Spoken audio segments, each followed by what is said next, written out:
The opinions expressed here are my own and do not reflect those of the Marine Corps, the Department of Defense, or the United States government. Welcome to the BiggerPockets Money Podcast, show number 315, where we interview Andrew and Haley and talk about their journey from his financial messes to their real estate successes. When we saw the potential, though, we realized we are not compromising. Again, we're just loving future us. You know, we're living in, and it was an upgrade for us because, I mean, we're coming from Denver where, square footage here is not cheap. So we moved into the mother-in-law suite and it was an upgrade. So, that's how we looked at it. Yeah, we could be in the big 2-bedroom house and have a nice guest room and all that other stuff. Or we can, live in the small mother-in-law suite and just pay to have our friends stay at a hotel whenever they come visit, that was the options that we had. And I don't regret it at all. I love that little place. Hello. My name is Mindy Jensen, and joining me today is my hard-hitting co-host, Scott Trench. That's a rucking good intro, Mindy. Scott and I are here to make financial independence less scary, less just for somebody else, to introduce you to every money story, because we truly believe financial freedom is attainable for everyone, no matter where or when you're starting. That's right. Whether you want to retire early and travel the world, go on to make big-time investments in assets like real estate, start your own business, or simply get out of a hole where your credit score is 412. We'll help you reach your financial goals and get money out of the way so you can launch yourself towards those dreams. Scott, you just mentioned a magic number of 412, which, spoiler alert, is the lowest that our guest Andrew's credit score was at one time in his life, which is... I feel super judgmental, but that is really, really low. But why was it low? Because he didn't know what he was doing with his finances. He was never taught about financial literacy. He was never taught about how to, do his thing. What I want to make sure that we celebrate is the fact that he took charge of his financial situation. He recognized it was a problem. He saw that somebody else was having success and reached out to that person and said, hey, how are you doing it so that I can do it too? And that takes a lot of guts. I mean, you could very easily be like, well, I guess I just have credit card debt for the rest of my life. I guess I just have a 400 credit score for the rest of my life. And he didn't stay there. He wanted better, so he sought out the information to do better and then took action in order to get better. And I think that's really important to note. Yeah, I mean, Andrew is a longtime friend of mine. We played rugby together, and I worked with him through his financial difficulties.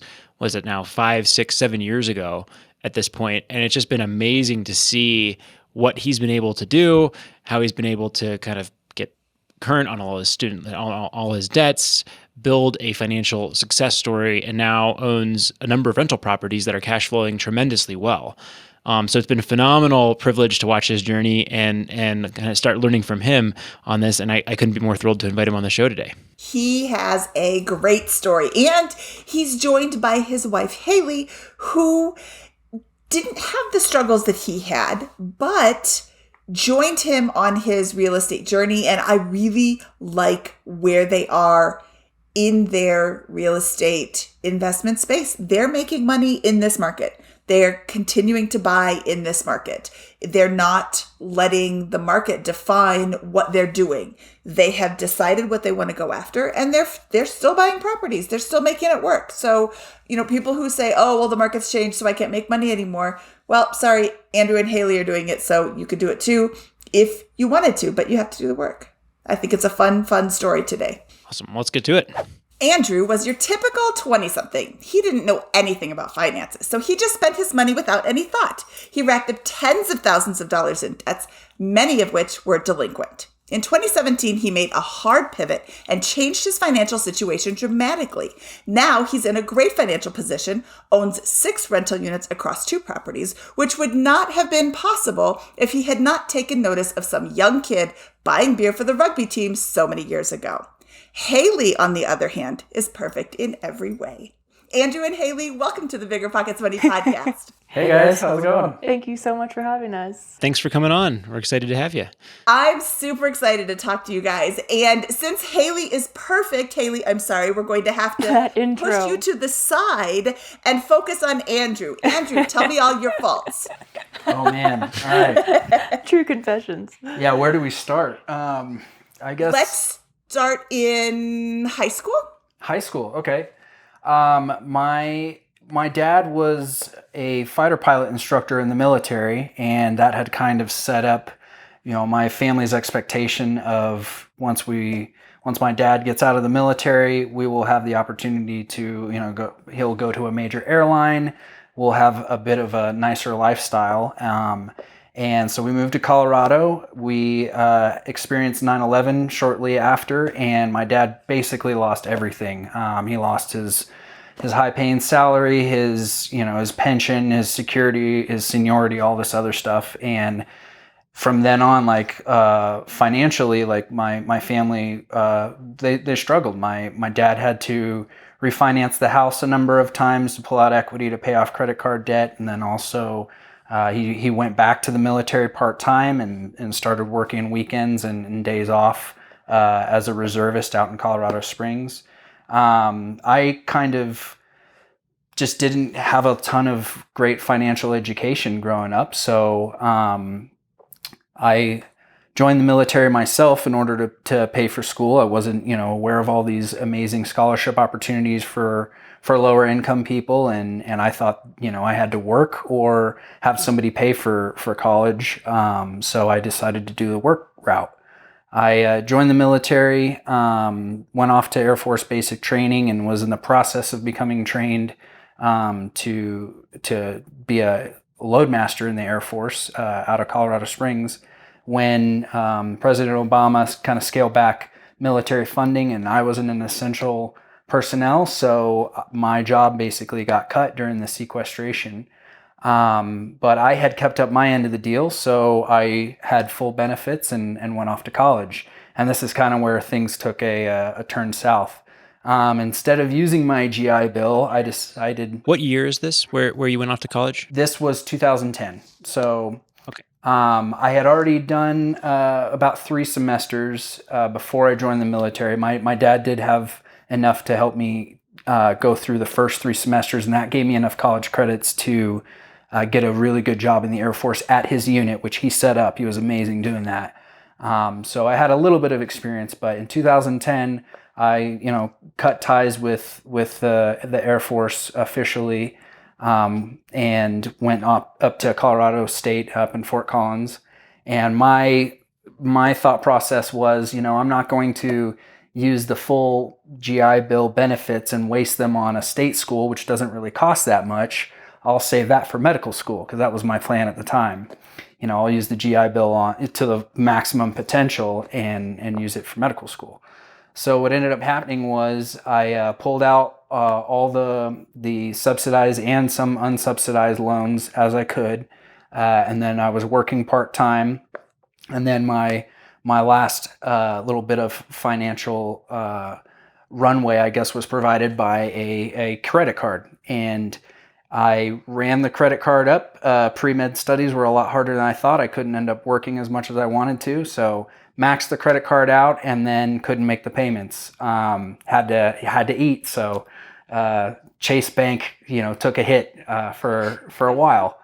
I had maxed it out, and then they closed the account, sent it to collections, all that stuff, and I graduated. Like many graduates at the time, had a difficult time finding a job, so I moved back in with my parents for a little while. I was working, waiting tables, doing all that stuff. Finally got a job at a local hospital doing oropharyngeal cancer research. And can you give us a couple of year timestamps on some of these too? You graduated what year? How long did you wait tables? When did you start this new job? Yep. I graduated in 2013, left Fort Collins and came back to Denver. And then I worked at a blood bank for about 6 months, doing blood draws for like plasma donations. I waited tables for a couple months. And then at the tail end of 2014 is when I got a job over at Porter Hospital in Denver, doing some cancer research, which is what I wanted to do. That was kind of my dream of, doing medical school and all that stuff and getting into oncology. So I was in the environment I wanted to be, but definitely not making the money that I would have hoped for. So I was living paycheck to paycheck. I finally moved out of my parents' house to a rat-infested apartment down in Denver, and had a roommate who, a good friend of mine, but he was on hard times at the same time as I was. So I was not in a good place. But the one good thing about it was very close to the rugby pitch, and I could walk there. So my outlet was going and practicing rugby, and it was a new sport for me, and I absolutely fell in love, and met some of my best friends. So it was definitely a trend upwards starting there. So Well, we got to pitch the club. What was the club called? yeah, Queen City. Yeah.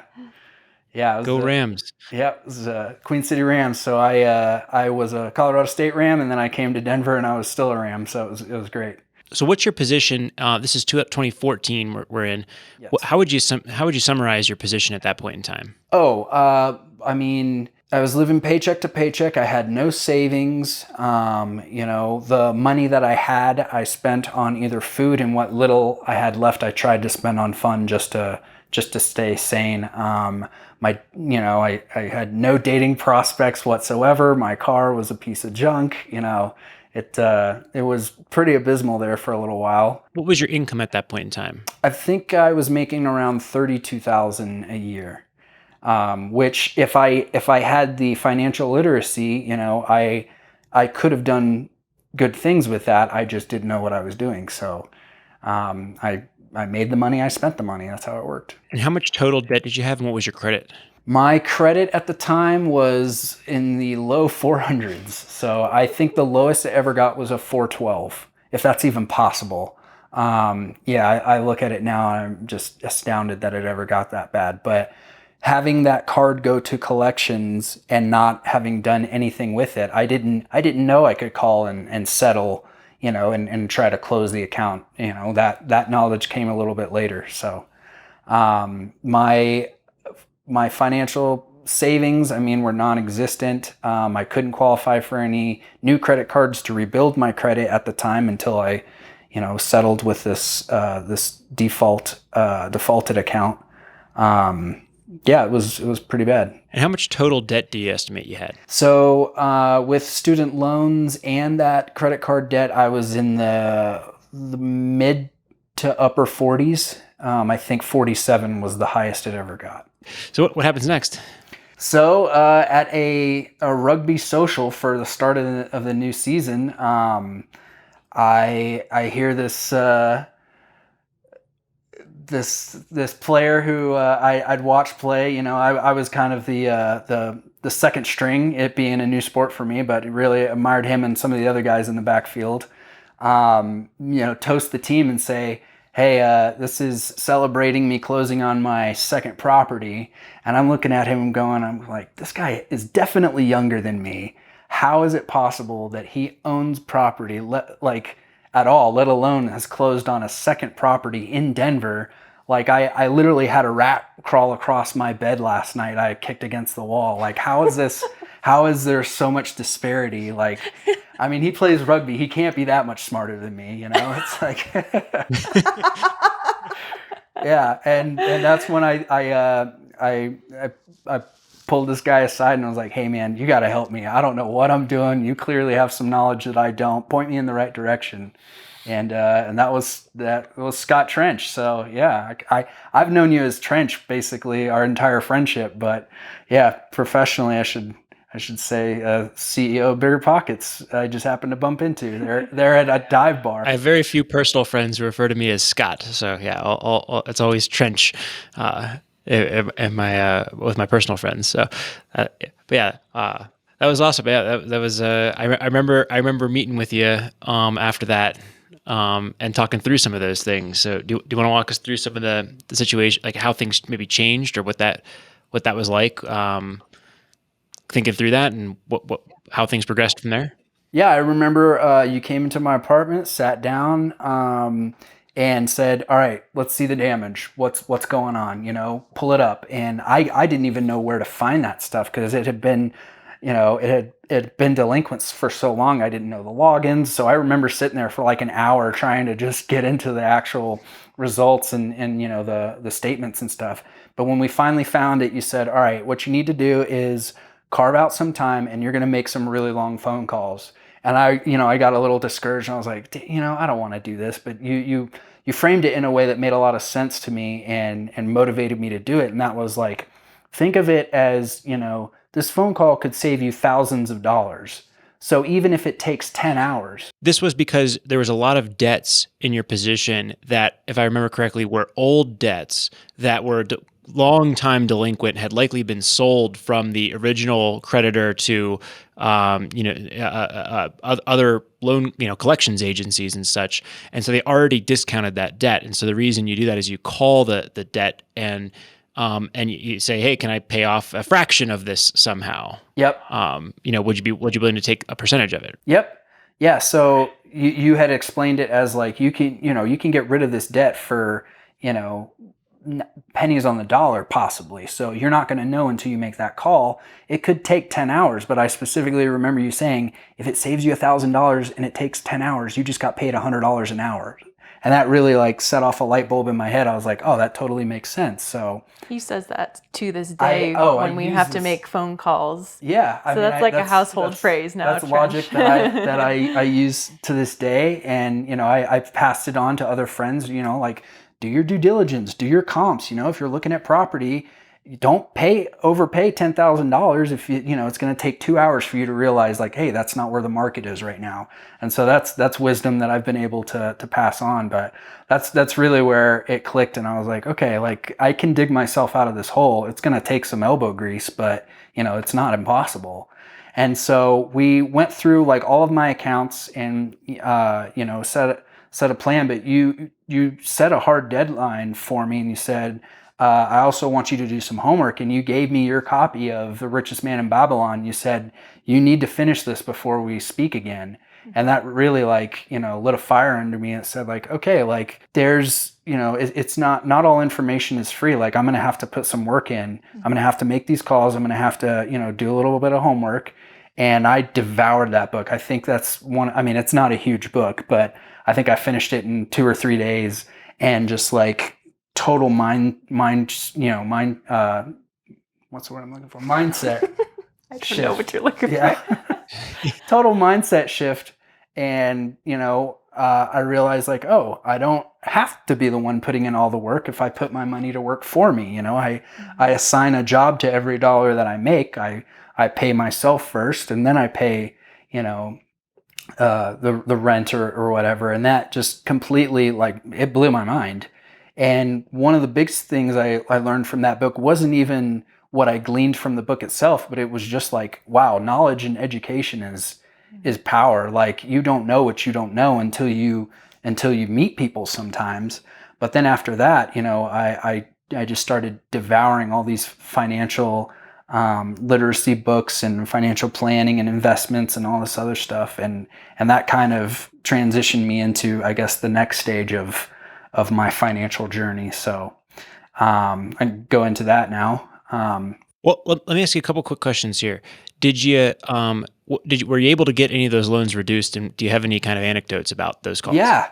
So the one I remember was that Chase card, and it went over 3,000 was my limit, but somehow I got it up to like 3,300 or something, and I think I ended up settling for, I think it was just under 2,000. So it was like 1920, 1950 or something. And to be honest, had I known that a closed account and like a charge off, how it was handled by the credit bureaus, I'm not sure I would advise people doing that again, because that literally just fell off of my credit report last month. So a charge off somehow stayed on my credit history for 7 years. And it was because it was 2015 when I finally paid it off. And knowing that, I think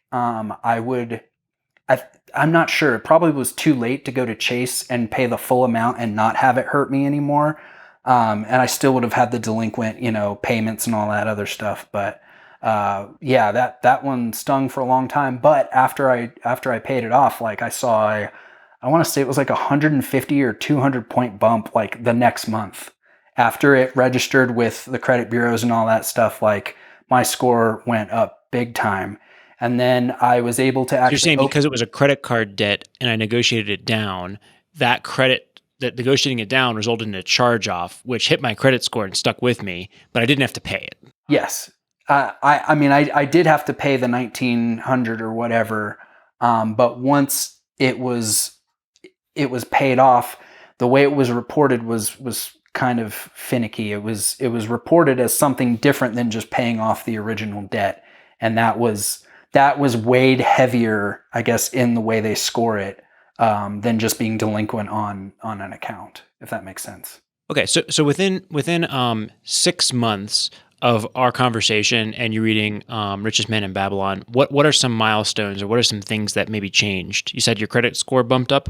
Were you able to pay off this debt? My credit score bumped up, and we had after I finished the book, you came and sat down with me and helped me come up with a rough budget, a ballpark budget. And you said the next thing you need to do is you need to save up an emergency fund. You can't have a blown tire, wreck your finances. You can't just be waiting for a disaster to wipe you out. So I saved up, I think $1,000 was my first emergency fund. And for me at the time, that was like, 3 months rent, at the time where I was living. So that was plenty of runway for me. And that saved me. I remember I got into a accident and I had to pay for some repairs on my vehicle, and I was able to do that without tapping into credit and paying interest and possibly defaulting again. So that's kind of what set me up. And then after I had the emergency fund, I started, I had read a few books on investing, and I wish I had read some different ones before, trying to invest myself and getting into the stock market and all that stuff. But I actually had enough funds to where I could start making some future money decisions instead of just living in the moment. Awesome. So you built up the emergency fund, and then you began investing, or did you begin paying off debt? What did you decide to do from there?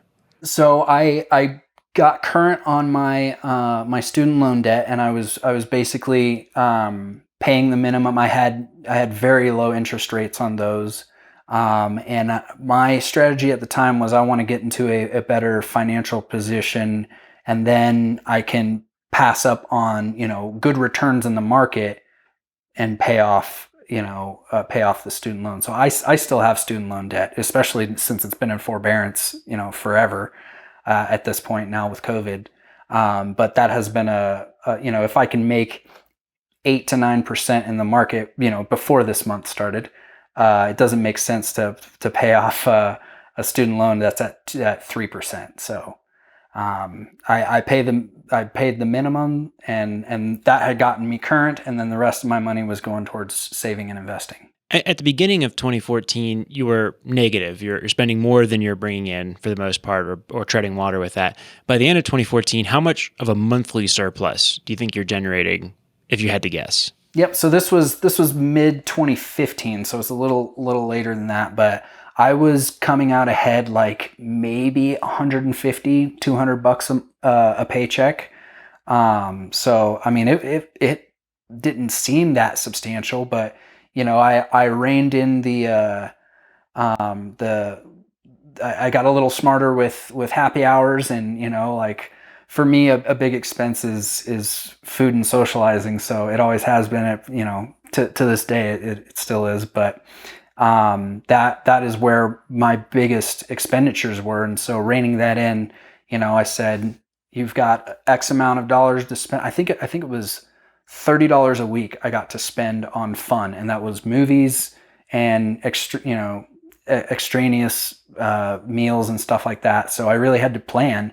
And once I had that emergency fund up, I had just finished a book on negotiating, and so I was able to negotiate a new position at a different hospital that almost doubled my salary, So having understood how lifestyle creep works and all that stuff, that really just catapulted my savings and all that stuff, because I basically continued living on what I was living on, and all the extra income just went straight to savings and paying off debts. Did you feel like you were giving up things? Did you feel like you were being punished, or that you weren't able to enjoy your life while you were going through this period? Because a lot of people feel, or, a lot of people, when you talk about this financial independence movement, or, oh, you have to pay down your debts. Oh, now I have to give up everything and live like a pauper and everything's going to be horrible. No, I was more intentional. Like I would make plans, to go see a movie with friends later in the week. And that would be the carrot that I'd dangle in front of me and say, like, okay, don't go, throwing on, extra beers tonight at dinner because we're saving it for the movie with our friends. And so having that as a goal in the future, I basically fell in love with future me. I was just like, future me is more important. Let's set it up for future me to enjoy. And that worked. Yeah, that's a really great framework. I'm falling in love with future me, and I'm going to make sure that they're taken care of. That was before I met Haley. Sure, future and you fell in love with Haley. So. Yeah. Well, great. So you get this new job, you double your income. What's next? What are some other milestones on this journey? So at that point, you and I were talking about just lowering the cost of living, and you had talked to me about your house hack over here in Denver and all this other stuff. So I was cognizant of that, and I wanted to do something similar at my next living situation. So I found a friend of mine, an old hockey buddy, who wanted to live downtown Denver, worked for Deloitte, made very good money, but traveled for work so often. He told me, it's like, it doesn't really make sense for me to have an apartment all to myself. I'm basically just, spending money to have it sit there empty half the year. And so I told him, I was like, hey, let's join forces. I'm looking to upgrade my lifestyle a little bit. That apartment that you met me in actually got condemned because of the rats. I'm not kidding. So I was looking to kind of upgrade my lifestyle a little bit, and we found a great apartment really close to Coors Field and everything. And I told him, I was like, I'm happy to split the rent with you, but let's do something to where cost of living is even lower for us. When you're out of town, let me Airbnb your room. I'll manage it. I'll be here, and we'll split the profits. I'll manage it. You basically, you'll pay less. And, he basically lived out of a suitcase anyway. So cleaning his room wasn't super difficult, but I did everything. And that was my intro into like house hacking. And, that's what we did. And there were a few months where, especially during peak season, where we both lived for free, because that one room in downtown Denver across the street from the baseball stadium was prime real estate at the time. In 2015, Airbnb was getting up off the ground, and there weren't a ton of units in Denver at the time. So that was really where I noticed the potential of Airbnb, and then I met Haley shortly after. So the first night I met Haley, I had guests in my apartment. I was planning on being out of town for that weekend, and so I had the entire apartment rented out, both rooms, and met Haley and decided, hey, I'm actually going to stay in town. This girl's awesome. And we wanted to go down to the swimming pool. It's an amenity at the unit, but I didn't have my bathing suit. So I had Haley go over and be like, hey, I was like, just tell him your boyfriend forgot her suit. And I was like, we'll see how this goes over. And she did it. She went over, knocked on the door. The guest came to the door, and she's like, my boyfriend forgot his bathing suit. She went in and got it. And yeah, that was the first night we met. So yeah, I forget that. It's kind of fun. Yeah. That's awesome. I flew to Denver to check it out, and this will come in later in my story, but I flew to Denver to check it out to see if I wanted to live here. And 2 hours later, I was sitting at a table at the Nickel downtown in Denver with my friend who was going to host me, and her apartment next door neighbor was this guy. Yeah. So that was pretty cool. Decided on Denver pretty quickly. Let's just say that. Yeah. Yep. It's pretty fun. But That's a wonderful meet. What is that? Meet cute, right? Meet cute. Yeah. Yeah. Yeah. yeah, it was interesting for sure. So came straight from the airport to the restaurant, and we met, and the rest is history. So, yep, pretty quickly. Denver gripped her, I'll say. Yeah. Well, you did too. Yeah. We're 2015. You've got you're doing this really ingenious house hacking solution that I think is awesome. You've got your new job. I presume you're saving quite a bit, and you're generally being very methodical about what you do spend on, or intentional about what you spend on. What is your savings rate at this point, and what's happening to your overall wealth position, your credit score, these other types of things? So around this time, I had devoted most of my I guess my extra income to investing. I had a decent run with Redfin when they went public. I had a great run with Tesla there a couple times, but I was really seeing some great gains with my personal investing, and I was looking back on it now, I realize I was getting lucky because. I don't know why, to be quite honest. There were just a few of those where I got really excited, put all my extra money into it, and it worked, or I broke even. So I wasn't too heartbroken about that. But I was also putting more of it towards student loans at the time because, yes, market gains will come and go, but I'll still have these student loans like looming over me. So I wanted to just be out from underneath those. So I'd say at that point I was saving about 20 to 25% of my monthly income and putting it towards investment or towards paying off debt. And so what is that? Is that like a $2,000 a month kind of thing, or $1,000, $2,000 a month? So at that time, no, it would have probably been about 700, 800. Yeah, I still wasn't making that much. Yeah. Okay, but the snowball's turning. We've gone from 150 to $700 at this point, and it's starting to pick up. Yep, it's rolling now. Yep.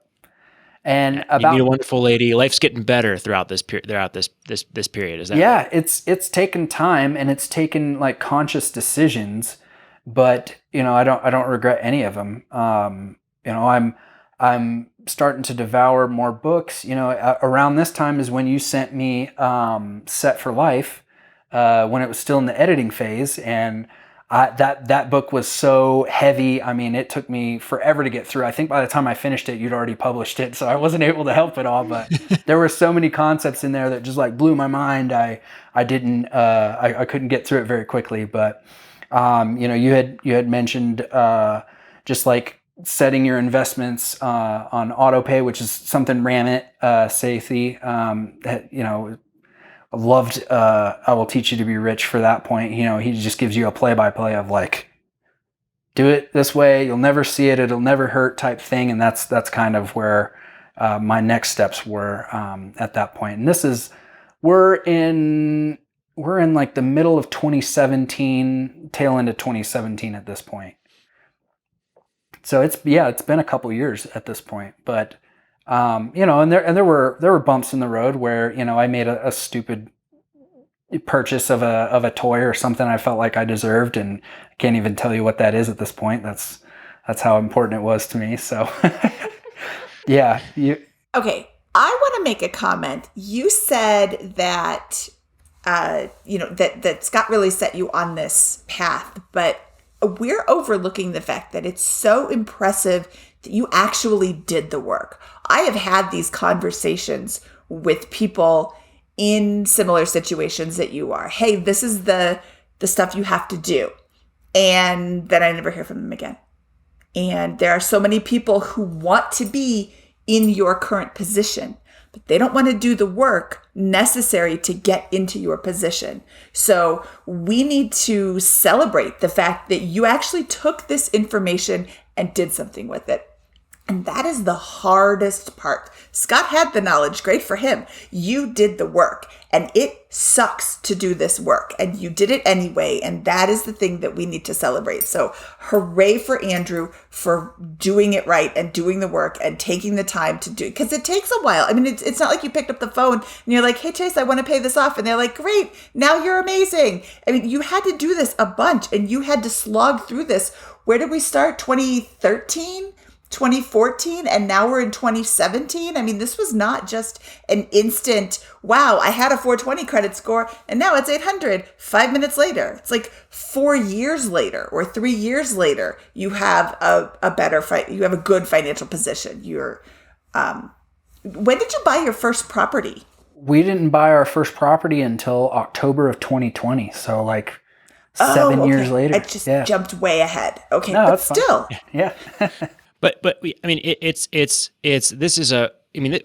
had a terrible financial position, right? And you articulated that, right? There's a rat crawling across your bed in the middle of the night, but you're willing to come in and confront the reality of a situation head on, say, here's what I'm up against, here's what I need to do, and begin attacking it piece by piece, one call at a time, $100 at a time, and grind, and then start the snowball and the grind that takes a few years to get going, and then like the magic that begins to happen when you commit to that. It's much harder month to month than you think it will be, and then you look back and you're like, wow, I made a lot more progress in the last 2 years than I thought I could have possibly done, and that's the.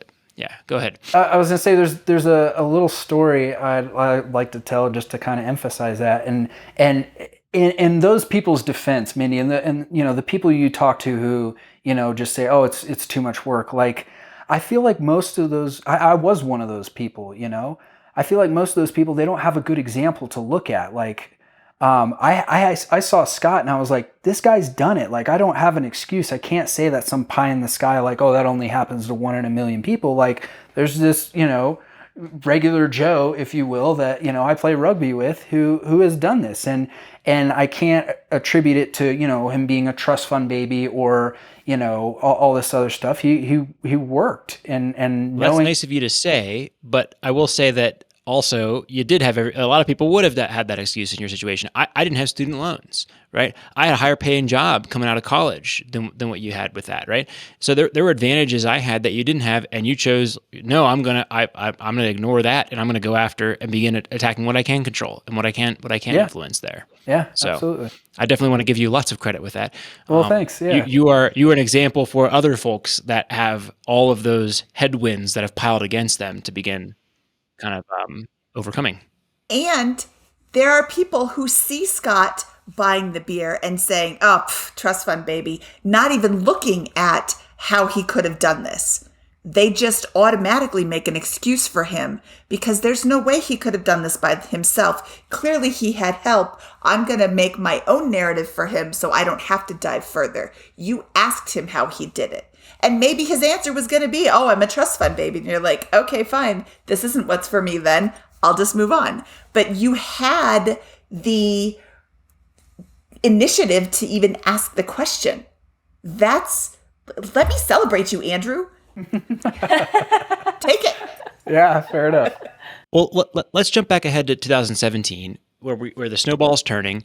What are the next kind of milestones there, and how do we get to Florida and that first property? Yeah, so at this point, the journey kind of takes a pause.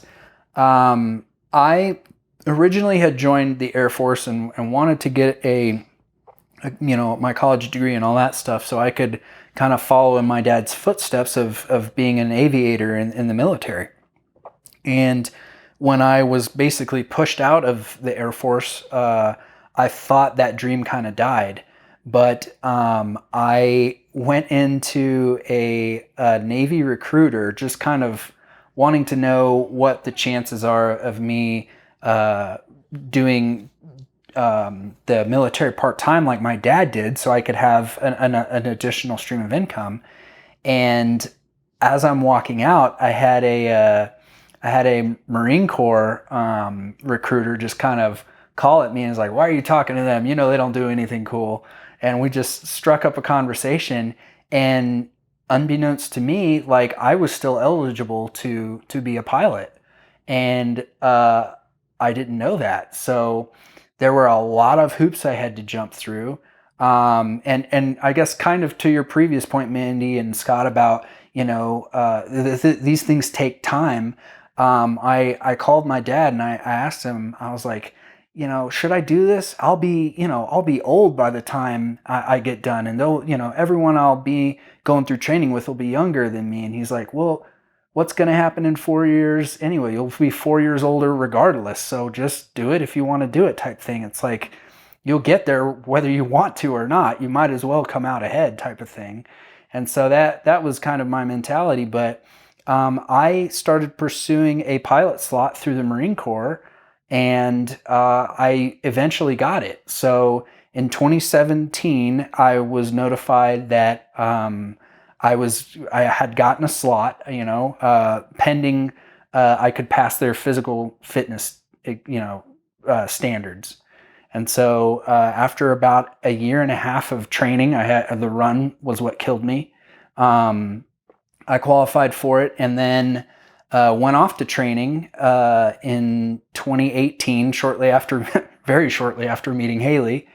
And my whole financial progress and journey and all that stuff was kind of put on hold for a little while because I didn't make it through training the first time. I made it to the very last week, and then got hurt and had to get sent home. And they said, you can try again if you want to, or you can just quit.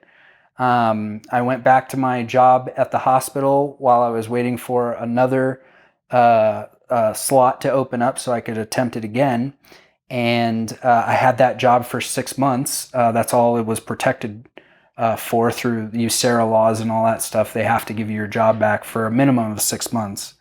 But after that 6 months, I was unemployed, and so I ended up Airbnb-ing my current apartment, and I would stay with friends or my parents or something like that whenever people would come in, and that was my sole income. Or me. Yeah, or Haley. Sorry, Mom and Dad. Sorry, Mom and Dad.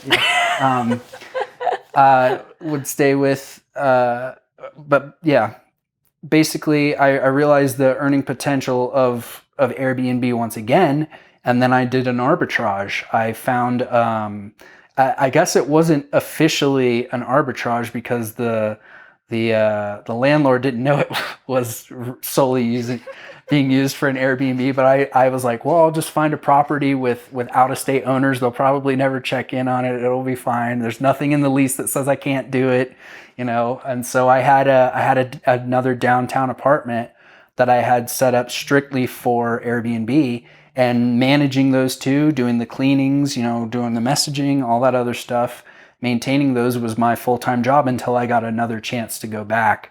And so in January 2020, I went back to Virginia to try the officer candidate school a second time. And my first awareness of COVID was when they told us that our graduation was canceled because of COVID. So I graduated 10 weeks later, which was right in the middle of March. And that's when everything hit the fan with COVID. So my family wasn't able to travel out to my graduation, but Haley, come hell or high water, she made it. And that was kind of my first indicator, like, hey, I got to hold on to this one. That was your first indicator? That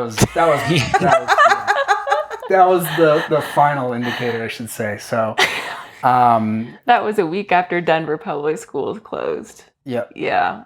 And that was hard because those 10 weeks are grueling. Oh yeah, especially the first time around, and we couldn't talk to each other. Your radio silent, so a number of weeks for that. And so that was also, now I guess I can speak as a military spouse, but as someone who has a loved one in the military, that was pretty bitter. There are times when you can't be there for the graduations, or, celebrating is a big part of it. So after 2 10-week experiences, not being able to actually be there, our first kind of hurrah for your military career, that's tough. Yeah. But it was a hard time for the entire world. So it was. Shortly after that, I went to the basic school, which is a requirement for Marine Corps officers. Every Marine Corps officer becomes an infantry platoon commander, so you learn infantry tactics and how to lead a platoon and all this other stuff. And that school's 6 months long. And that was area, that Quantico. was in Quantico, Virginia. And at this time, I bumped into one of my superiors, Dozer, Captain Dearth. He's a pilot, and he was the liaison for all the pilot contracts who were there at the basic school. And he mentioned you're going to get down to Pensacola. Be sure to grab property immediately. It's you got to start your financial journey and all this other stuff. And I kind of picked up that he had done this. And talking to him, he said, "Oh yeah, I do this kind of part time.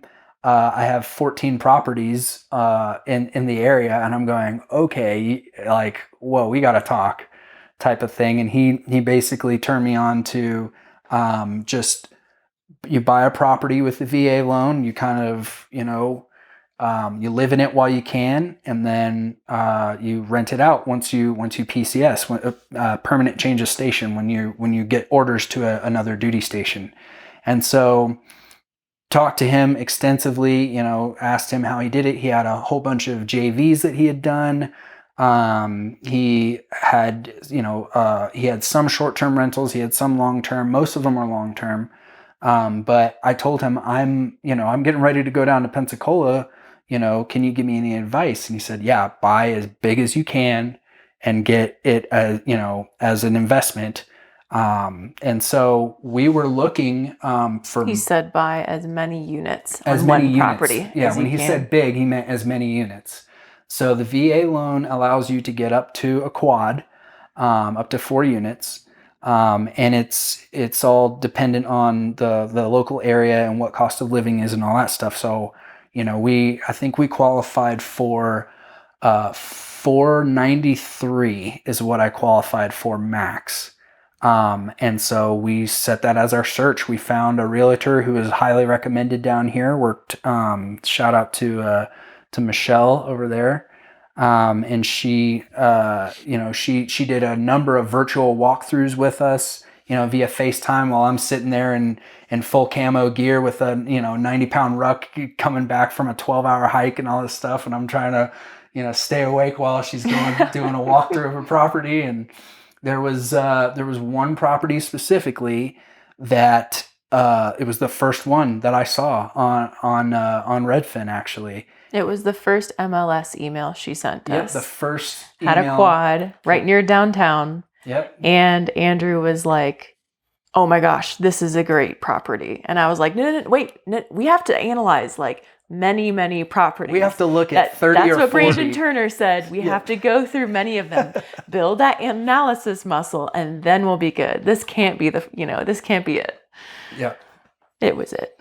Yeah, that was the one. So, and since then, we keep an eye on the property and on the market. We have not found the same deal. Since then. I mean, now that we're into the expansion mode, we'll never find a deal like that one. I pray we will, but it will be unlikely. So they were originally asking, the way the house was set up was.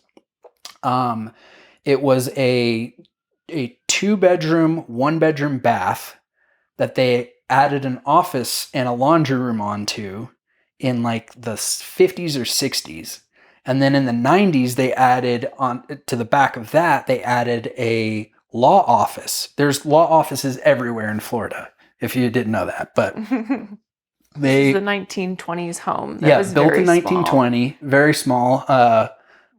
1,100 square feet, maybe? I don't even know officially. In sections, it's hard to. Yeah, because they added on twice. They closed in the porch and made it they call it a Florida room. Mm-hmm. But they have done basically all the work that a lot of people are doing now and adding ADUs, walling off certain sections, adding kitchens, all this stuff. And so we saw the photos and we're like, this has a lot of potential. As well as a carriage house. Yep, the law office could also be like a mother-in-law suite. It had its own kitchen and bathroom. And then they had a carriage house out back, a separate building that was converted in the 60s to an upstairs and downstairs 1-bedroom apartment each. So it was billed as a triplex, but if you consider the mother-in-law suite, it really was a quad. So we bought it as a triplex, but, well, I should say... We bought it as a triplex, but once Yeah. you close the door, you have 4 units. You have 4 units. And it was a exactly. 2-sided security door, and we soundproofed it. Yep. So they were asking $489 for it, which was just under what we qualified for. And that was, at the time, that was overpriced. I spoke to my mentor, and he's like, yeah, that's a little steep. And The comps didn't support support it as well. it. And also it had been on the market at that point, like We caught it when it was on the market about 20 30 or 30 days. 20 days or so. We made an offer, I think, at about 30 days. Yeah. Our first offer. We made our first, I talked to my mentor and he said, make an offer. Like the worst they can say is no, and they will most likely counter. Like the worst they can say is no, and they will most likely counter. So we undercut the you know what out of it. We made a very low offer. We offered them 400, and they came back and just flat out said no, didn't counter, nothing.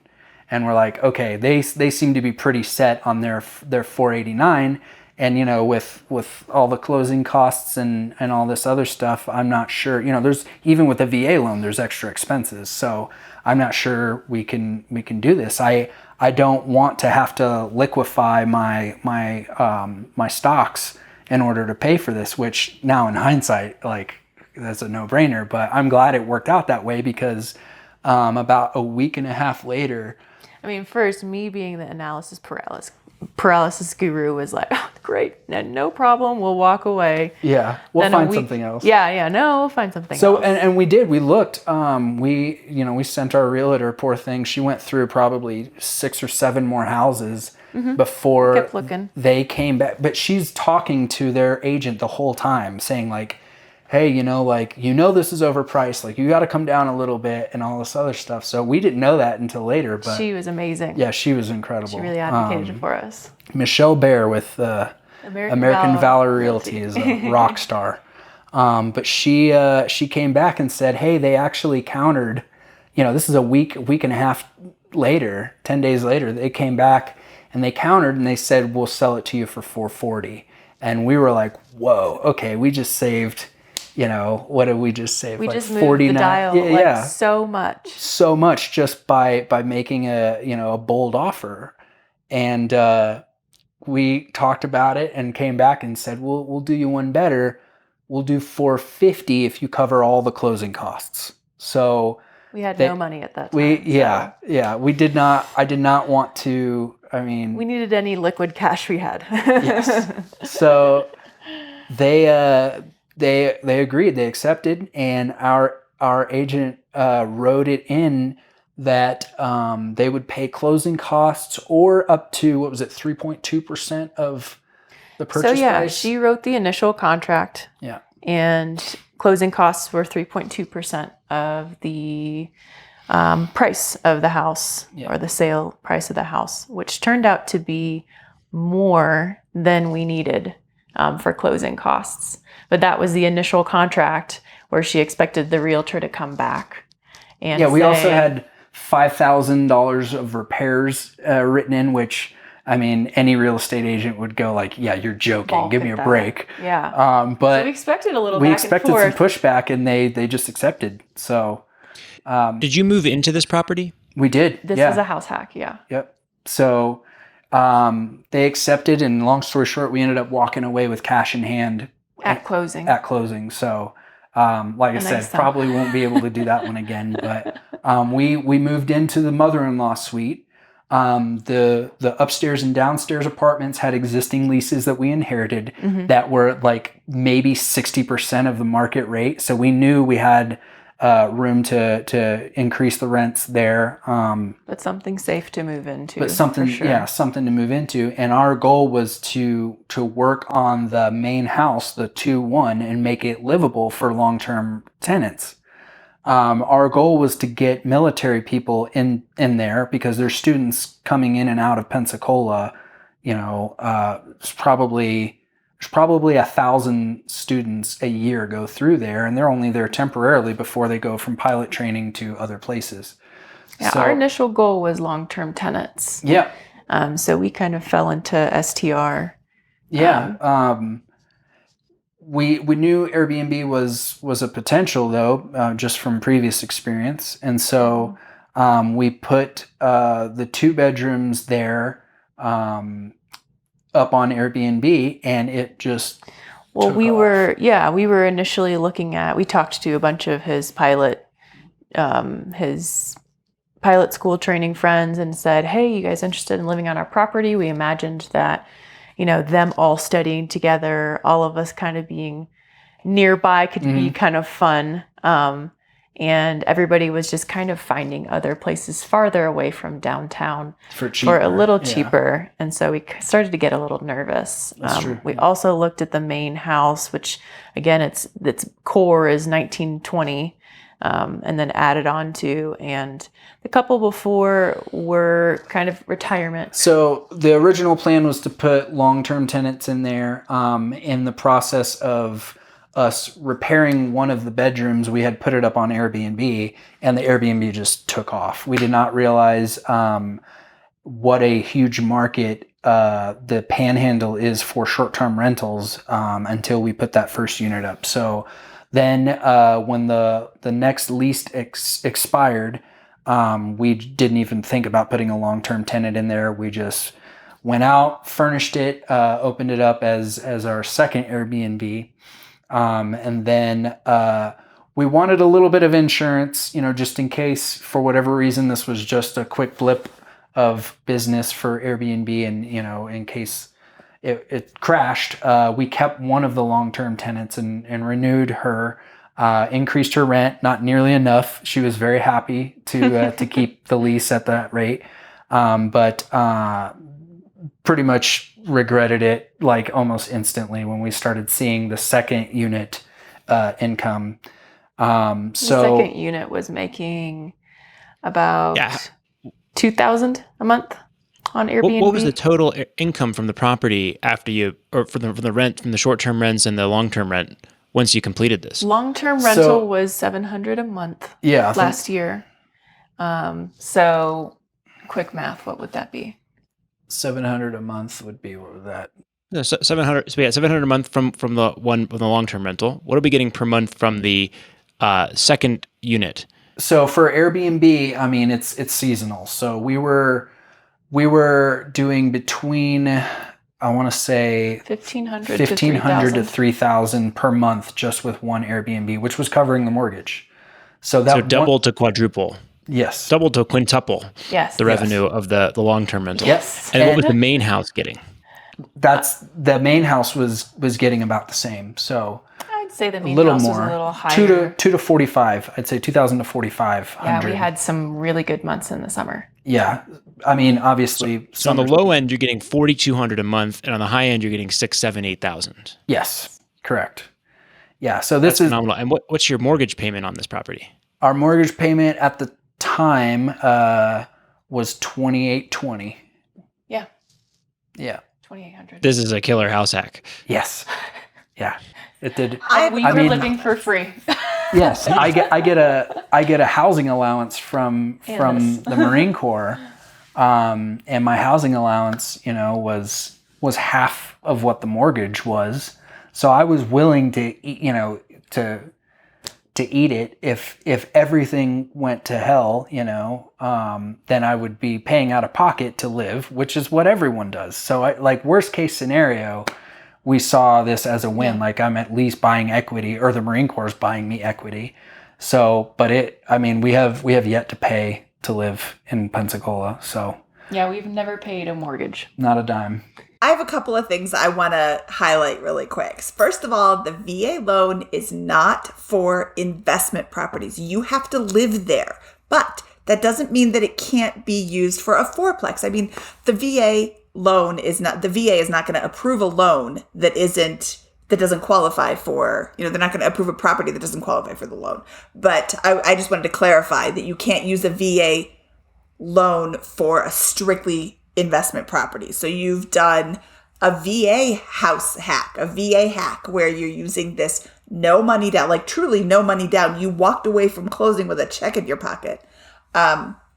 You had a property that was miscategorized on the MLS. There was a mistake. It's a fourplex, but they listed it as a threeplex, and you changed it to make it into a fourplex, or actually you lived in the one unit and you were still collecting rent from 3 other units.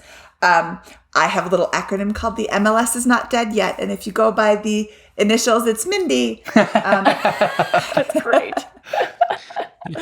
You knew it was a great deal because you could do math. I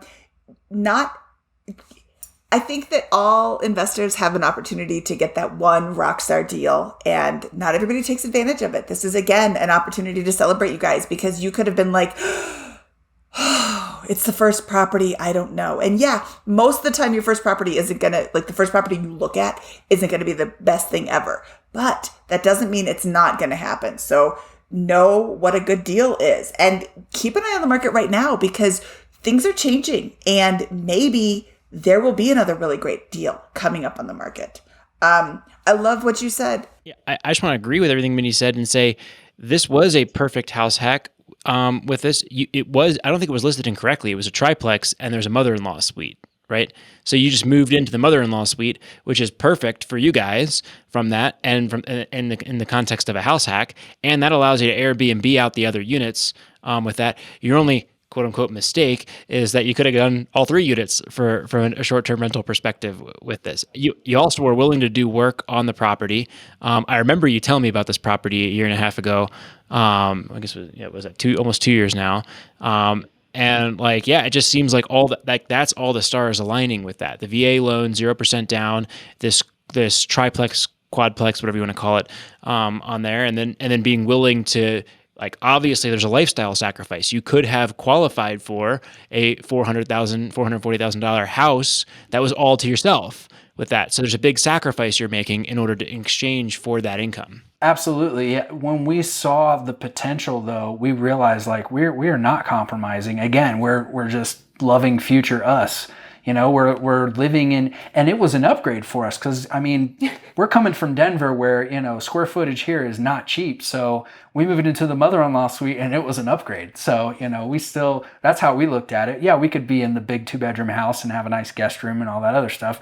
Or we can, live in the small mother-in-law suite and just pay to have our friends stay at a hotel whenever they come visit, that was the options that we had.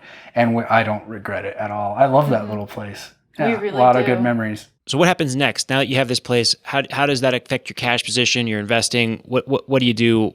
How do we get to the present here? So this entire time, we haven't touched our stock. We've been continuing to maximize our IRA contributions every year, all this other stuff. We have our retirement funds, and, we continue to contribute to that. But we realized Airbnb has some serious potential in this town. Let's try to just lean into that. What's the word I'm looking for? Scale. Thank you. Scale. Let's try to scale with Airbnb. And so I started looking for another property. And we wanted to get as many units as possible. We looked at a number of duplexes in the area, but by this time, this is late 2021, and the market is just insane. And properties are, selling literally within minutes. People have offers on properties. There were 2 properties specifically that I told my agent, I was like, I want to make an offer, draft it up. And she calls me back and she said they just accepted an offer. And I'm not kidding. It shows on the MLS listed 49 minutes ago. And you're just going, this is insane. So we looked at a couple of properties in this specific area in Pensacola that we were wanting to move because we had just hit our year mark in the home with the VA loan. So we are allowed to get out free and clear at this point. We also crunched the numbers and realized that it was costing us to stay. That we could make more money if we moved to the big old apartment complex downtown. We would cash flow $1,000 a month if we moved out. If we started paying rent, we would have made money. So we said, why pay rent? Let's just... Because the spread between your Airbnb and the mother-in-law and your rent would have been so large? Yes. Yeah. Yep. So whenever we traveled, I mean, we're doing it now. Whenever we travel, we list our home as an Airbnb to kind of subsidize the cost of traveling. And every time we traveled, we would make more money on... Because we furnished our home in the way we want to live. And so it was... I had the smart lights and I had, my splurge of a big screen TV for watching hockey, and all this other stuff. So whenever it rented out on Airbnb, it was getting more than the house.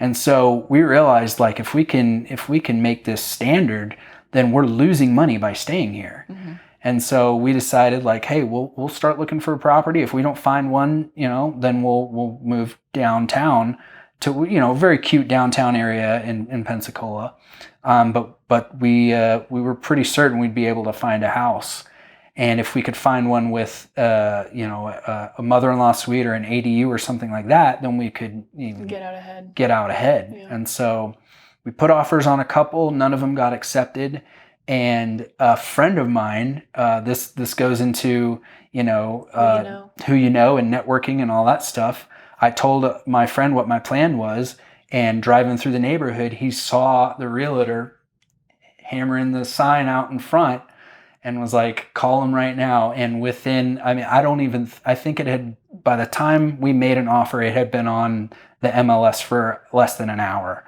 So they actually didn't go with our offer though. Originally, they were asking $360 for this house. And the reason we went with it was they converted the garage into the master bedroom, put a bathroom in it, and it had an external door where you could walk straight from the driveway. Didn't have to go through the main front door. And we saw it and we're like, okay, there's one door from the garage into the house. We'll just wall that off, and that'll be another Airbnb. It's just like a suite. It doesn't have a kitchen or anything like that, but it's like a hotel room. And so that's what we called it. We called it the suite. Originally we offered $360, which was their asking price, but we asked for $10,000 to go towards closing costs. So really we underbid them, which was bold, but we thought that getting in there as fast as we could, maybe they would just take it, and they didn't. They went with somebody else. And so we were in Colorado actually for Christmas. No, that was for Thanksgiving. Yeah, Thanksgiving. We were in Colorado for Thanksgiving, and our realtor called us back and said the people that they went with went with another property and lost their earnest money and all this other stuff, but they were willing to do that because they wanted this other property, and now they want to go with you. And so we ended up getting it after all. So this is now twice where we have bought property and had the seller give us money towards closing, which is ideal. And I don't know if we'll be able to do it again, 3 times in a row. So walk us through this property. Where'd you live? How much income were you able to produce, and what was the mortgage payment on it? So the mortgage on this one is $2,300. $2,300, yes. This property is my property. Yes. This unofficially. And this Airbnb is... Yeah, it's her baby, and she's my baby. Crushing it. We went with a conventional loan. We were thinking of doing an FHA, but they offer conventional at 5% if it's your primary home. So we're thinking, okay, 1.5% extra is not a ton, but it gets us out from under lifetime PMI. So at some point we'll get to the 20% down, if we decide to pay that extra, but that's going to save us, the PMI I think is $187 or something a month right now. And so over the course of, once we get past 20%, which I looked at it. It'll be in the next 3 or 4 years at the rate we're paying. Then we'll get out from under that lifetime of PMI. And we saw kind of the writing on the wall, like rates are changing. We most likely won't be able to refi into a better rate to get out from under the PMI. So we just went ahead and just did the conventional of 5% down. Did finally have to liquidate some of my stock holdings, but it was absolutely worth it. Put money down, yeah. We furnished it and it was turnkey. Yep. And we furnished it. We put it on Airbnb 2 weeks after we closed. We didn't have like our place set up just yet, but that Airbnb was flawless.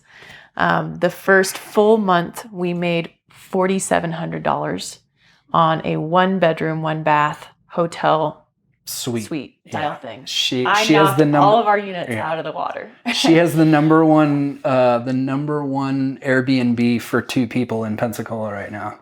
Yeah, I'm top of the algorithm at this point. So, you did say perfection. I'll just throw that in there. That has been my baby, and it was super fun to see that. I do believe I said perfect in every way. Yep. Yep. Yep. Except for that that third unit. Yeah. At the old place. Yeah. We blame Andrew for that one. Yeah. Yeah. Yeah. No, that was actually probably a security thing of mine. So Maybe. I'll take that. Well, I let's look back at that. They had just opened up Airbnb again after closing all of Airbnbs and returning all the money to the tenants or the renters or whatever. The guests. So to the guests, yeah.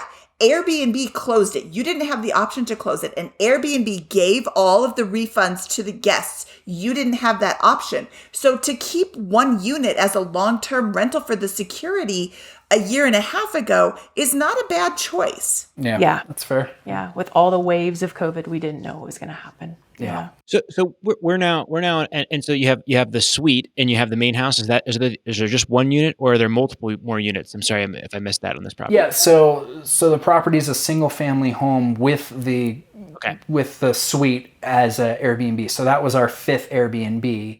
We have the 4 on the quad and now the 1 on the new property, and we live in the house, and we have a guest room finally. So. And this is your current situation: is you own these 2 properties with these 6 units, the ones that include the one you live in. Yes. Mm-hmm. And shortly after that, we set up the deal for our next closing, which is in July.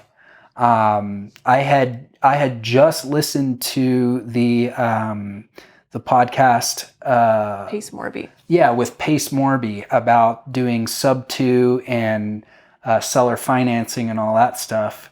And actually, we were driving to look at a property that we got turned down on. I was going to show my neighbor, and drove past a for sale by owner sign and just pulled into the driveway and called the number. And the owner was actually there in the garage, and she walked out to me and talked to me. And I just, she told me what she wanted for it, which was so expensive, like so far out of my price range. But I had literally just listened to this podcast about, just talk to the seller, see if they're willing to accept terms or anything like that. And I just pitched it, and she said, "Oh, absolutely not." And I was like, "Oh, well, we tried." And about 3 weeks later, she called me and she's like, "Are you the one who was talking to me about seller financing?" And I was like, "Yeah, I am." And she goes, "There's a trend here. I think, down. Yeah, so and coming back." Yep. She came back and was like, "I think we might be able to set something up. We talked to some lawyer friends of ours, and I think this could be beneficial for everybody." Mm-hmm. And so we went and sat down with them. They were asking. This is a duplex in the same neighborhood, it's like the Wash Park of Pensacola, basically. They're all a very sought after neighborhood. Nice neighborhood. Yeah. What's that? Nice neighborhood for folks that don't know Wash Park. It's coming up. It used to be a rough neighborhood, and now it's people take a lot of pride in their homes. They're no copies of they're all. Oh, sorry. Yeah, we're short on time. Okay, yeah. Nice neighborhood. Yes. But they were asking, it's a duplex on the main street through there with all these cute, breweries and restaurants and all this other stuff. And they were asking $750 for this duplex, which I looked it up, going through the county assessor, and they paid about $340 for it a year and a half before. So they went through, and they're both. We have to caveat that it's a 3-2 on each side. On each side, yes. So they're large. 3-2 condo on each side. Yeah.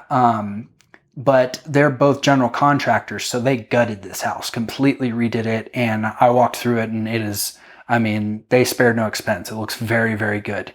Still, though, our realtor ran comps for us, and she said it's about $60,000 overpriced. So even with that, we looked at the potential. We paid for a survey and a report on Pensacola Airbnbs through AirDNA or one of those, I can't remember. Mashvisor, one of those, just to see what our competition was like. And the number one Airbnb in Pensacola is one property with 2 homes. And I went through all the reviews, and everyone was saying, it's so nice to be able to come here with my family. My brother had his own house with his kids. I had my house with my kids, and every single review was like that.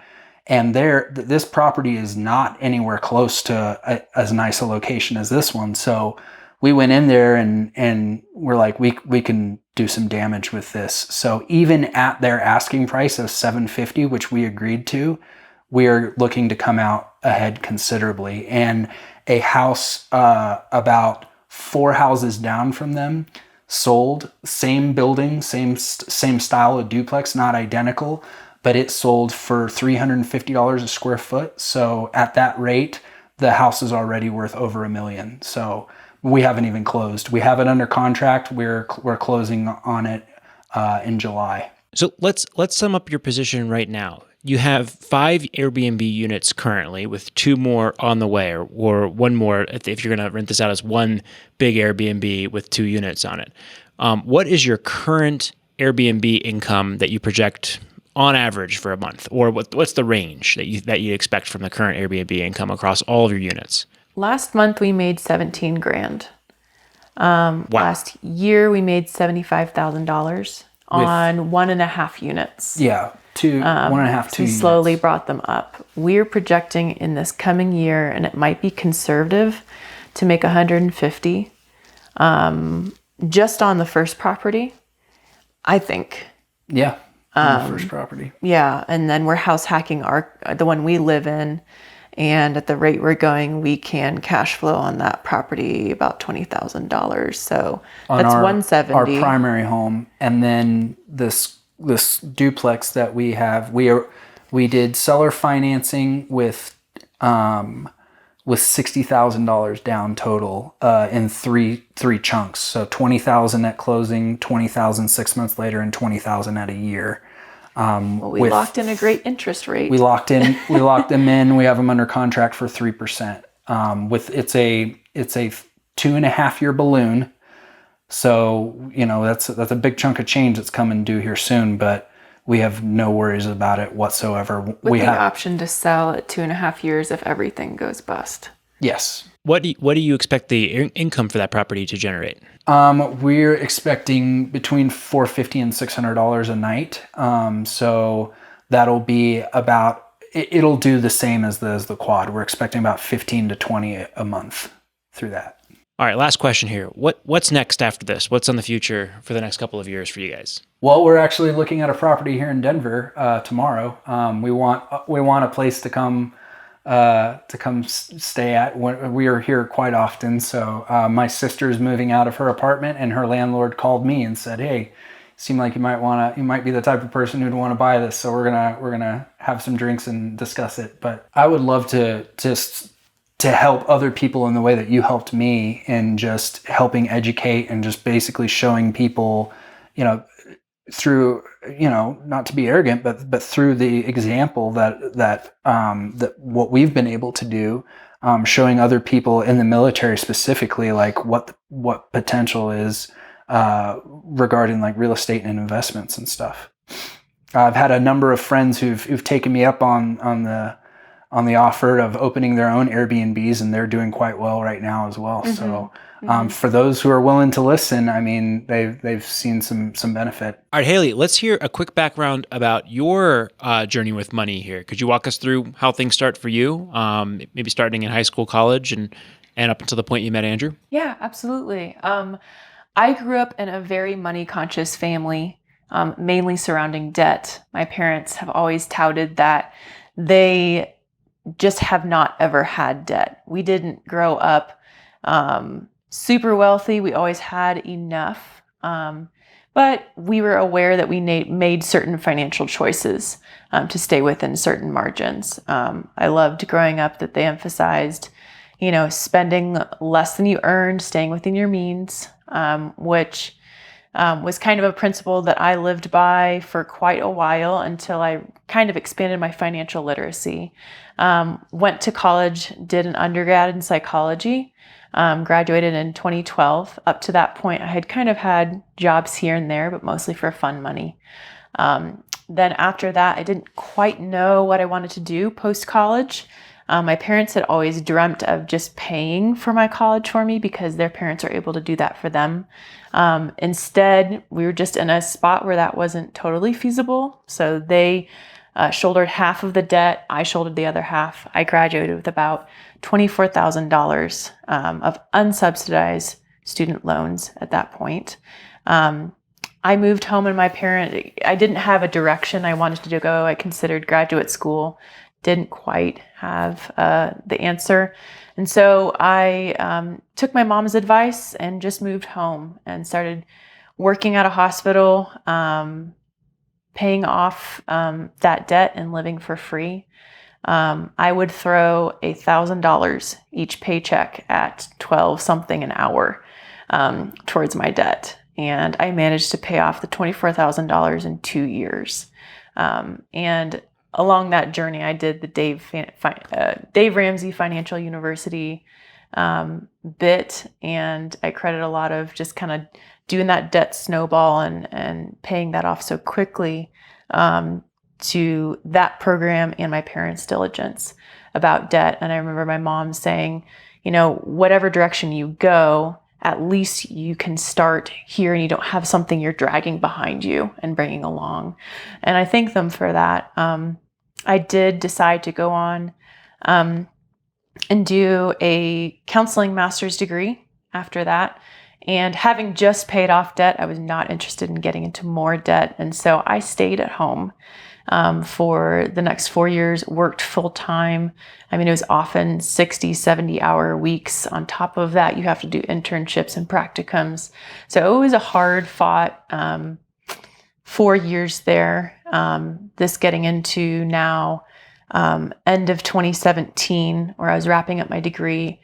And I graduated with my master's in counseling with about $8,000 of debt, where I could have just kind of sloughed it off. And those were subsidized student loans. So I graduated with $9,000 of subsidized student loans that had been kind of accruing debt or accruing interest pretty quickly. So where I could have graduated with $40,000. So I appreciate that at home time to kind of get through that. But it was at that time, right after I graduated, was when I decided I wanted to leave the Midwest and the cold and check out Denver. And Andrew and I met that early in 2018. And I was very interested in the house hacking. He was doing Airbnb around that time, on and off, and kind of shutting it down, heading into the Marine Corps. And it's just been really cool since then to allow him to be the acceleration where I'm the brake, learn from him with risks. I think he's learned from me on planning and being more proactive about things and strategic. And I think we make a great team on this. I'd be inclined to agree. We're working it out.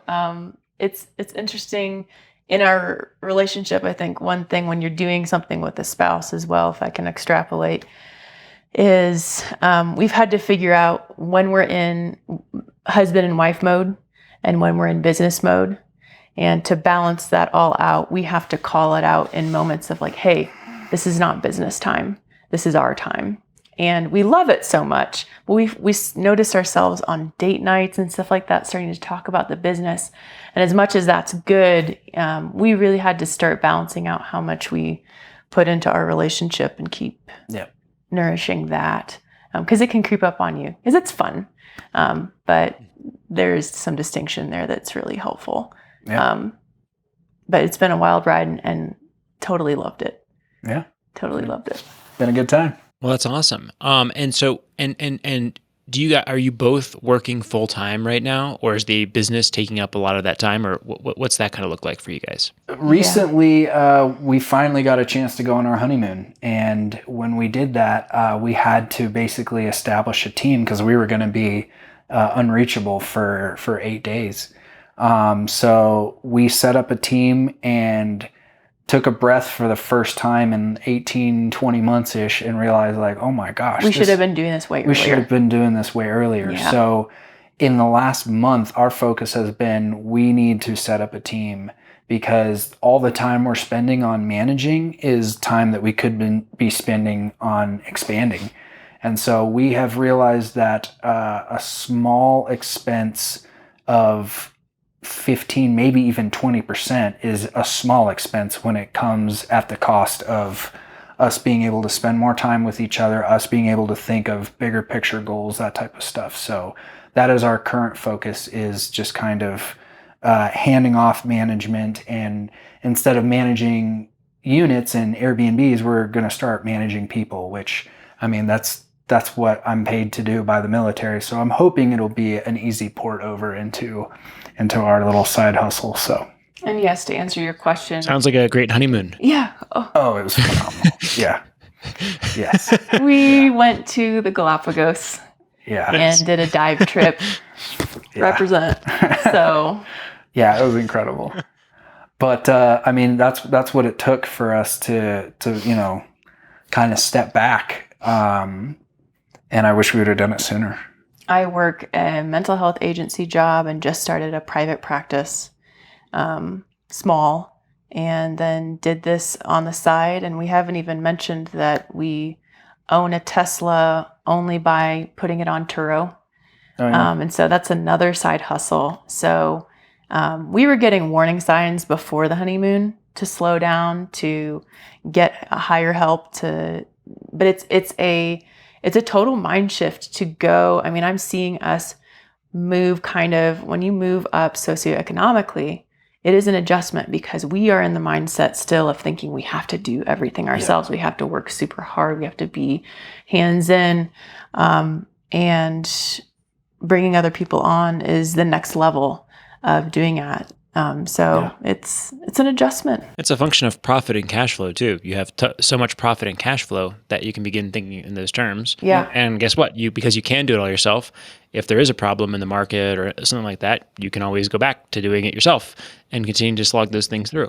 Exactly. Yeah. Yes, so true. You've got a large number of exit options with these properties, with the first two properties in particular, where you could just long-term rent them and they'll probably produce a reasonable cash flow. Exactly. If that's what, or sell them with that. This next property, you're taking a big risk with the 2.5-year balloon, but this is after you've built your systems and have those things in place. So I'm optimistic. I think it'll be great. Going back to the doing everything yourself, if you know how to do it, then you can hire somebody who will do it well. If you don't know what you're doing, it's really easy to hire somebody who also doesn't know what they're doing.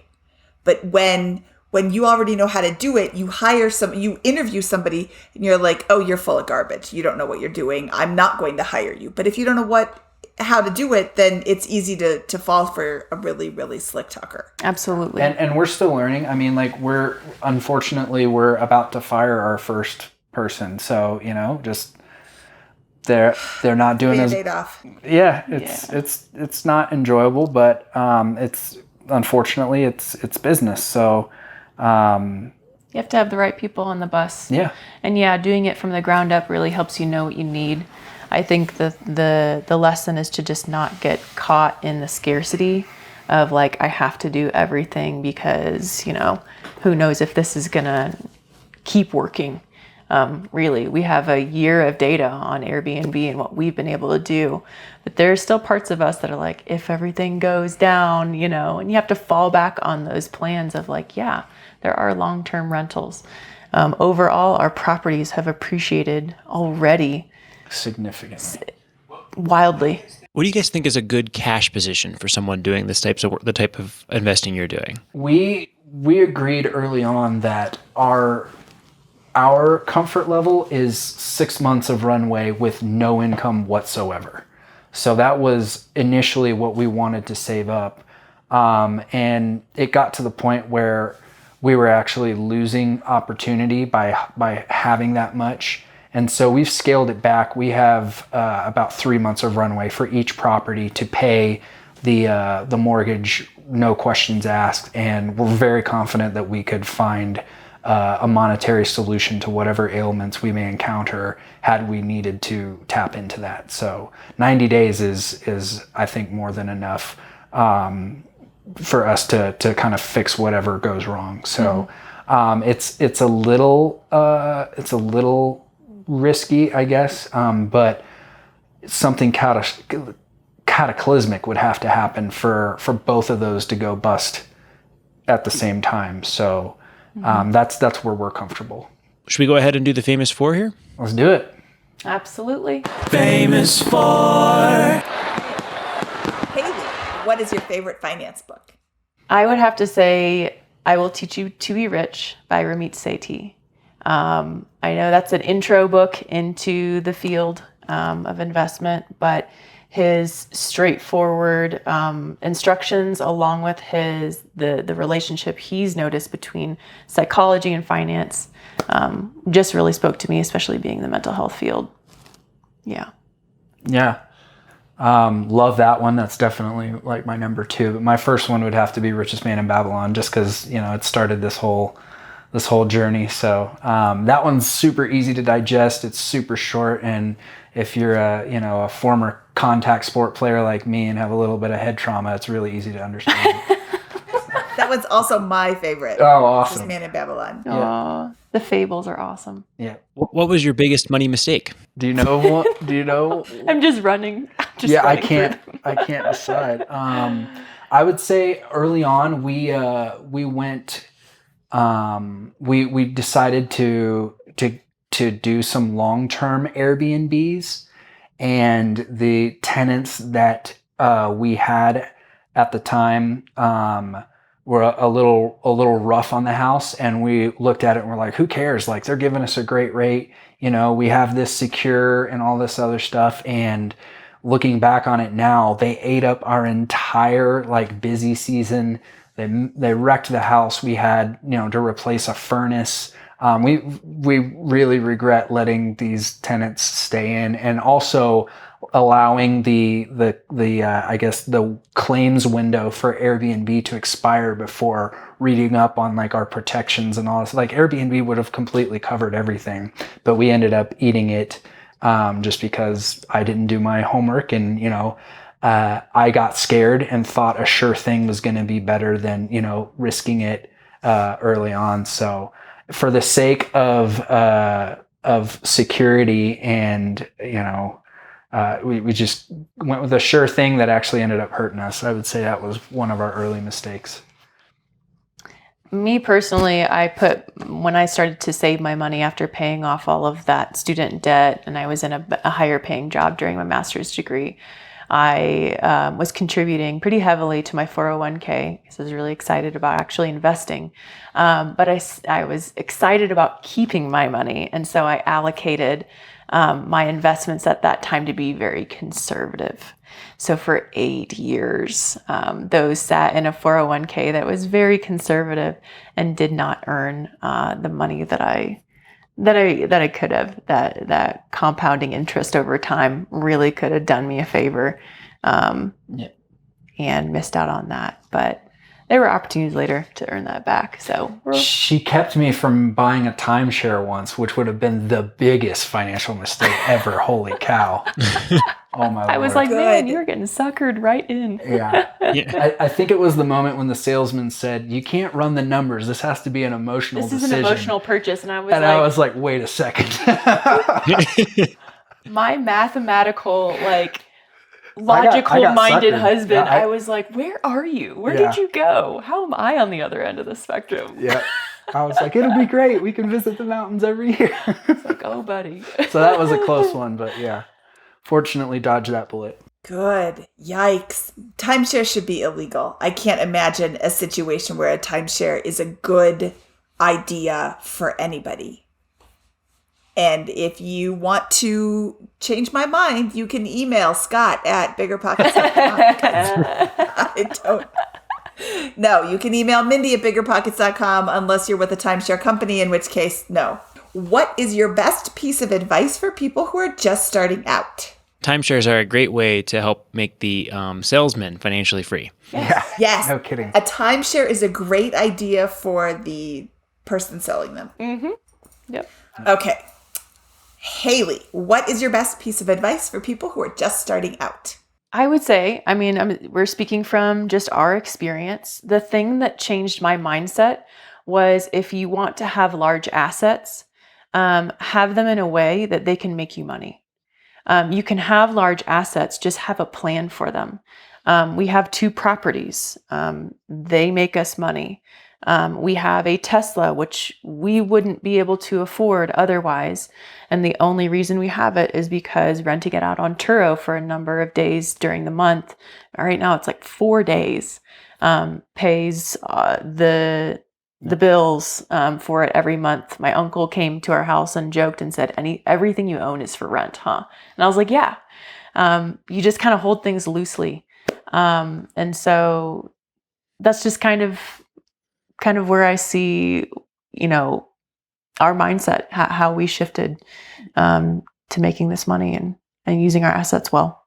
Yeah. I would say don't look at setbacks as roadblocks. Look at them as just bumps in the road. I mean, you'll make an offer on a property and you won't get selected. I mean, I can't count how many offers we made that got turned down. Don't be afraid of no. You have to be resilient. You have to be willing to, to make lemonades out of lemons. And even a roadblock will eventually be moved. Once the construction is done, you have to just be persistent. And diligent at the same time. So yeah, don't be easily discouraged. I think it's fantastic, and I think that when you look at your story, Andrew in particular, where you came from 412 a credit score, and all these other problems in your financial position, and now you're so focused on building this real estate empire and driving cash flow, making these investments and making deals with that. It's that. You've done this incredible period of self-sacrifice, self-education.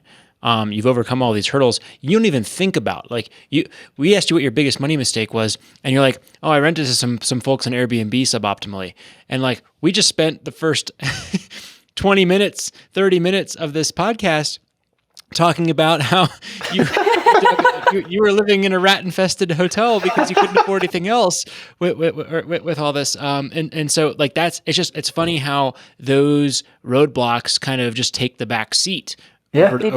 They fade away. Once you've really overcome them and gotten this grind going and gotten to a stronger position, you almost forget those. They recede to the background, it seems like, and you're focused on what the recent things, the challenges you have today as a big time real estate investor. Yeah, I mean, to your point earlier, Mindy, this is not a short trip. This is a long road, and you have to be willing to be in it for the long haul.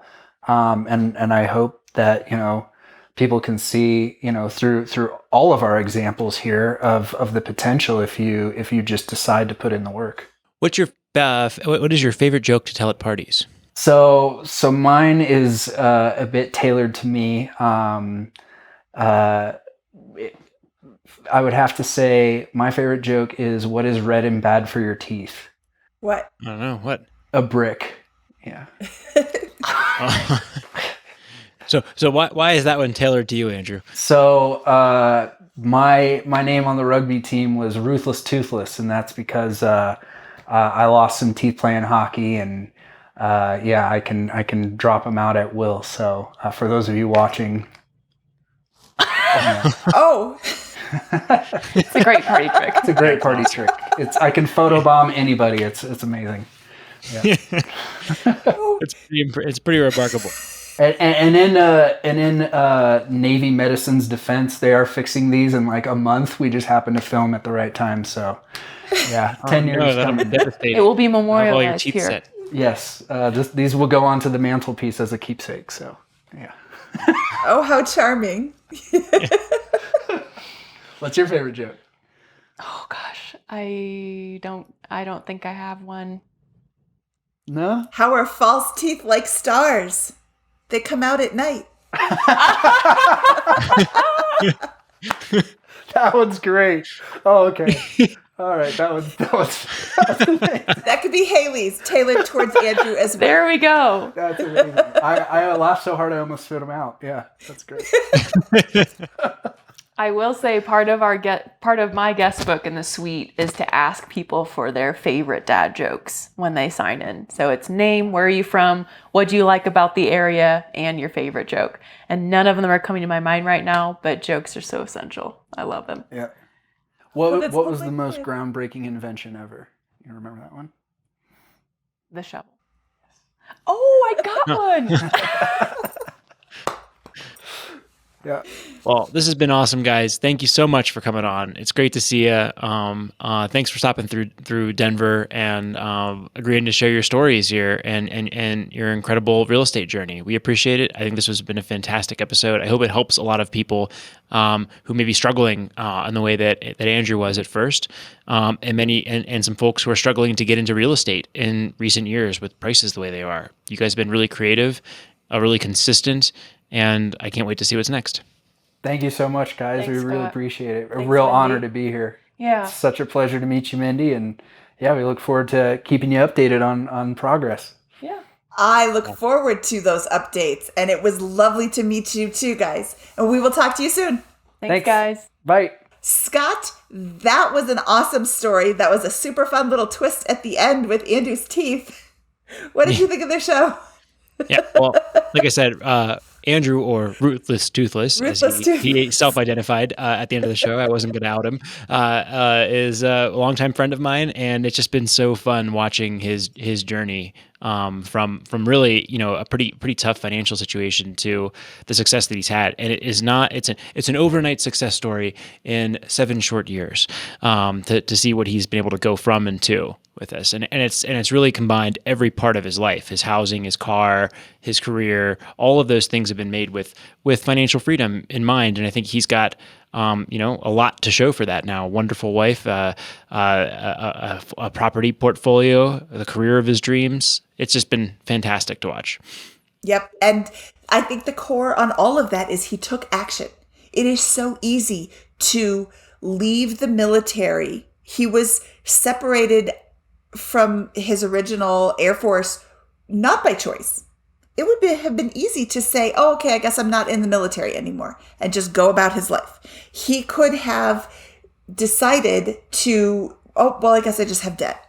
Whatever, that's just how it is. He could have, even with Haley, he could have decided not to take action with her. You have to take action in order to make things happen. And he is kind of the embodiment of what can happen when you do take action, when you are intentional with your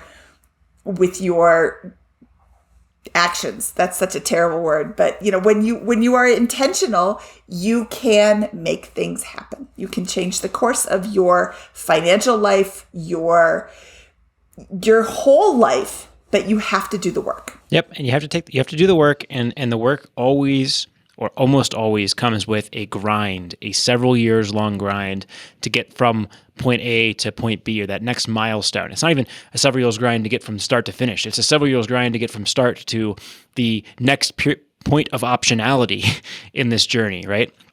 And I think Andrew demonstrated that through the self-education that he has subscribed to, through finding mentors throughout the journey, which is kind of weird, but I guess I was one of those on that journey. And then he has his military advisor the person from the military who gave him some advice on rental properties in Florida, and he takes action based on that. And then the relentless self-education that is just enveloping in all of that. Yep. He's just a success story. Like you said, overnight success in just 7 short years. I love it. Okay, Scott, should we get out of here? Let's do it. From episode 315 of the Bigger Pockets Money podcast, he is Scott Trench and I am Mindy Johnson saying you can change your financial future, and Andrew is proof, but you have to do the work.